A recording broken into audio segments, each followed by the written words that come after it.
A little dusty. Haven't sat on this seat in a while. Hey, with all the things that are going on in the world right now, a guy can't help but think about how prepared he is, how prepared his family is, and how prepared he is to get back to his family. Okay, so this video is going to be the first in a series. These are not my typical videos. I'm a woodworker. I'm a mechanic. I'm not a prepper. I don't pretend to be a prepper. But I want to be prepared. So this is going to be the first in a series of videos that, and I'll probably, as we go along, I'll make up a scenario. You know, the scenario for this one is going to be that I'm at work and shit hits the fan. I don't know exactly what that means, but I'll tell you what it doesn't mean. It doesn't mean an EMP. It doesn't mean a nuke. Okay? It does not mean a big snowstorm. It doesn't mean a hurricane. It just means, let's say, civil unrest. Okay? So I work in the city, the big city of Bangor, and the scenario is going to be that there's gridlock, there's protesters everywhere, whatever that case may be. Okay, so we didn't get nuked by Russia. There's not an EMP. It's just we're headed that direction. Okay, so what are my priorities? My priority is to get home. So we're going to talk about my get home bag right here that's in the truck. Anytime that I am, or anytime that I'm at work, and how I'm going to use that to do the different things that I have to do. There's a couple of other priorities that I need to think about besides getting to my home, which is outside of the city, relatively rural area. But I have a daughter, son-in-law, and some grandbabies that live in the city. I have in-laws that live one town over, still kind of a city. Okay, divided by the river. So my responsibilities kind of. So I kind of look at my family and getting back to my family as a whole. So I would like to make it to my in-laws, make sure that they're okay and have everything that they need. Definitely make it to my daughters, see my daughter, my son-in-law, and the grandbabies. He's in the military right now. He's getting out, so he has military training. I'm not that concerned with their well-being. I'm concerned with their well-being mostly because of their proximity to the city. If they lived a little further out, I know that he could handle that. So he's a prior Marine and prior Army. So tons of training, Marine training, Army training. Okay. One thing this video is gonna skirt around is self-protection. So whenever we're talking about self-protection, because you can protect yourself with a brick, right? So maybe that's what we're talking about when we talk about self-protection. Okay? You with me?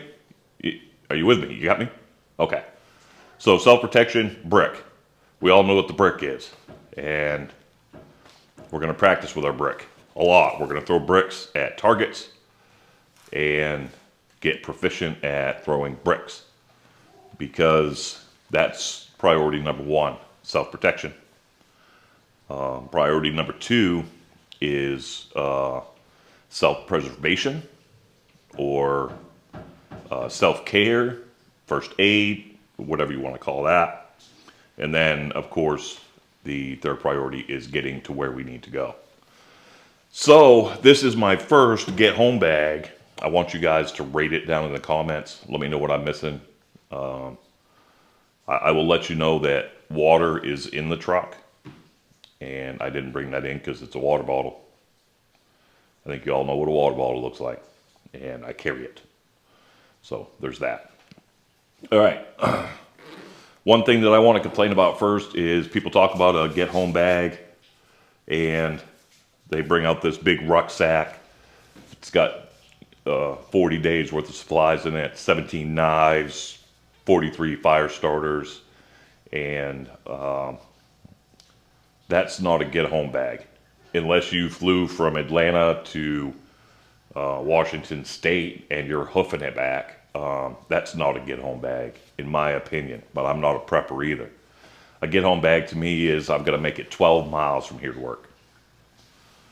Can I make it 12 miles? Yes, I can. I'm retired military, and we used to have to do the 12-mile run all the time. And with an actual rucksack, this one, I'm going as light as I can. So, let me switch cameras here, and we will talk about what is in my get home bag.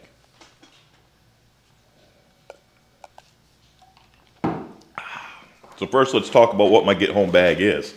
It's just a pouch that has some ollie straps, and it's strapped to essentially a chest rig. However, I'm going to switch the camera back. When I abandoned my truck, what I wanted, there's very good reason for me to abandon my truck, or there has to be, okay, because I like my truck. I don't want to abandon it. But if I have to, I have to. I'm going to grab this bag just like this. I'm going to grab my water bottle, and we're headed out, okay? Now, I have this on a shoulder strap like this, so I can go cross body, and I can get, just get away, get where I need to go. Maybe behind some cover somewhere. Maybe get down the road a little ways, where I can take a breath, think about what's going on, and resituate myself. Now, let's get into this get home bag. So I am going to kind of flip-flop around a little bit here. In the back, I have the straps to turn this into a chest rig. In its current configuration, it's over the shoulder. All right, in the very front, zipper on the bottom. This is important. It'll make sense in a little bit. If I open this up, this is all my first aid. My first aid. Not a random guy I come across, not anything. This is my first aid. This tourniquet, if it's being used on me. The gauze, this stuff, I'm going to use it on myself, okay? I do have, also in the truck, this first aid pouch. If there are wounded people near me when I abandon my vehicle, I will help them out, of course. I am here for the greater good. However, I'm no good to my family if I use my first aid kit on somebody else and then I end up wounded and can't make it home to them. So I have a tourniquet, I have some gauze here, I have some gauze here. It's going to stop any kind of bleeding. Got some tape, got compressed gauze, got an emergency blanket, and a chest seal kit. Some scissors if I got to cut my clothes off. Let's hope it doesn't come to that. Now, I said zipper down because I don't want to, if I'm wearing this as a chest rig or on my side, I don't want to have any question what this pouch is, what this pouch is. If the zippers were all up here, I'd unzip it. Think I was going for something, and it would be a roll of gauze or whatever. So that's that. That's my first aid kit in the back main compartment. If I'm wearing this either on my side or as a chest rig, it's just going to hang open. But for this video, I will open it all the way up. Okay. First thing I'm going to do when I'm behind cover, and I already have a brick that I carry normally, just going to say that. So my self-protection, priority number one, is already taken care of. Now I need some comms. Okay. I went with the Bofang UV5R, and I'm going to explain why. And that is because it reaches everything ham and below. If I went to GMRS radio, I would only be doing GMRS. If I went with a FRS radio, I'd only be doing FRS. It wouldn't have the power to get up to those bigger frequencies. I don't know that it's power. It wouldn't have the capability to talk on the bigger frequencies. And another reason I went with this one is because then I can monitor, and I have the frequencies here, I can monitor my local police dispatch, fire, emergency frequencies. So I can use it as a scanner, find out what's happening. If Bangor is in civil unrest, maybe Brewer isn't. So Brewer might be, you know, they may be talking different things on the radio. Okay. And then it is illegal to use this to transmit on anything but ham. So I cannot do GMRS. However, there is an emergency stipulation that if it's an emergency, life or death, you can broadcast, transmit on any frequency. Okay. Now there are some Part 97 and Part 90 different rules or whatever. I'm going to start with GMRS frequencies and see if I can contact somebody that way during an emergency. And well, during that emergency, my wife also has one of these at home. So she can scan. She can listen to the scanner. And one of the scan channels that she will be listening to is one that we have picked out on the GMRS channels. So she will be able to hear me if I broadcast to her. That's why I use this. That's why I went ham radio instead of something different. This cannot be used on the GMRS system, except for life or death emergencies. I have an extra antenna for that. I keep this charged up and right here because I do not want to worry about if it was attached to the outside hanging up on something when I grab this out of the truck. I want everything contained. I want to grab this bag and I want to go. All right, so the next thing I'm going to have is a flashlight. It's a little stream light. I also carry, oh, it's not in my pocket. I also carry a 2-cell stream light in my pocket. I'm going to have a Sharpie marker. Not sure why, but it seemed like a good idea when I was watching some videos. I'm going to have a knife. This knife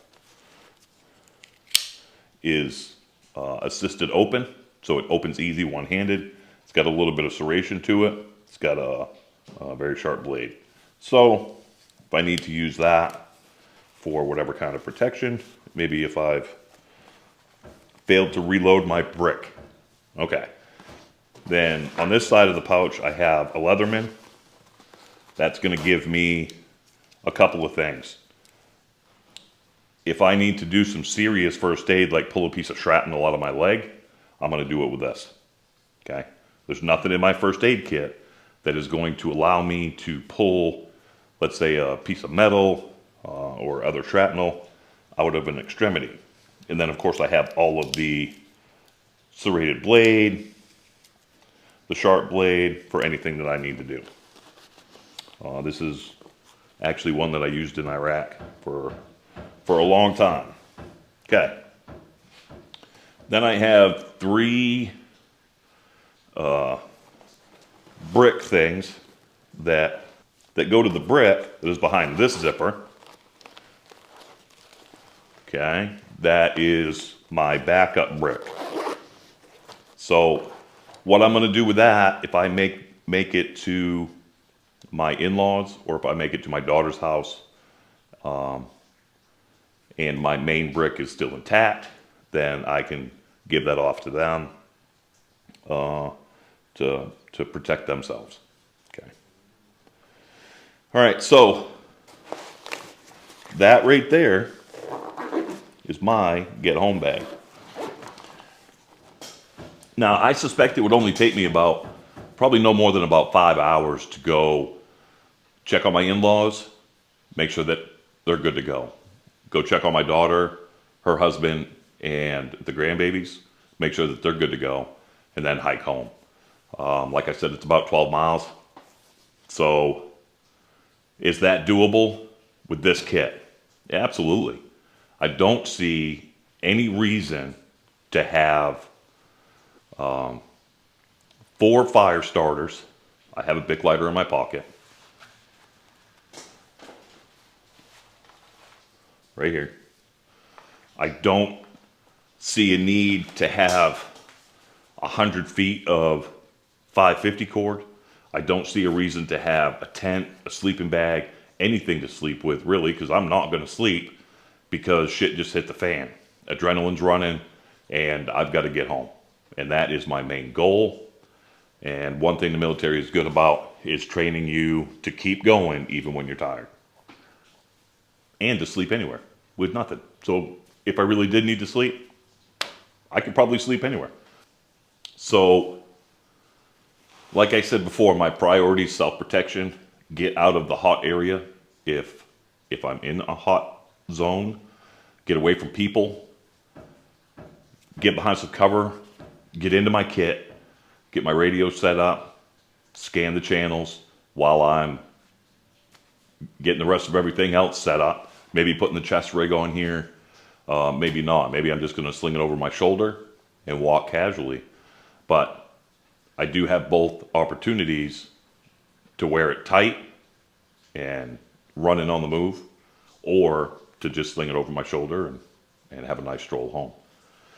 The second priority, once I get away from the hot zone, would be self-assessment. Am I bleeding? How's my breathing? Can I see? Did I get any kind of maybe there was tear gas or something? Am I able to see? Wash out my eyes with a little bit of water, whatever that case may be. The people that I see on YouTube with these 30-pound rucksacks, and they're calling them urban. They're calling them urban get home kits. What is urban getting home? Is that like 4 blocks, 10 blocks? I'm not here to judge. You carry what you want to carry. However, I'm going to tell you, I've done a 12-mile ruck with over 75 pounds. It's not fun. Not at all. And you don't use 5% of it. So this should get me everywhere I need to go. Anything that I don't have in here, I would have to scavenge. So that starts the days of scavenging. All right, I really appreciate you watching this video. I know it's not the norm. It's not my normal woodworking or French cleat stuff or whatever, but I think that it's really important. I think times are changing. And I wanted to do a really quick little series really to help me get prepared. So if you see something missing out of here, just drop a comment down below and let me know what's missing. I'll evaluate it, see if I would use it, and see if it makes sense. And if it does, then I would absolutely add it. My next video is, okay, so what happens after I get home? What do I need to do at home? Am I going to stay at home? Am I going to bug out? What's the rationale behind all of that? And then after that, what happens 2 weeks down the road? Or if it's something really catastrophic, where do we go from there? And I hope to be able to answer those questions. I hope that making these videos would help me get more prepared. And maybe turn me into a prepper. Who knows? So thanks for watching this video. Go ahead and subscribe if you want to see the rest of the series. We'll do this journey together. All right. Have a good night. Thanks for watching.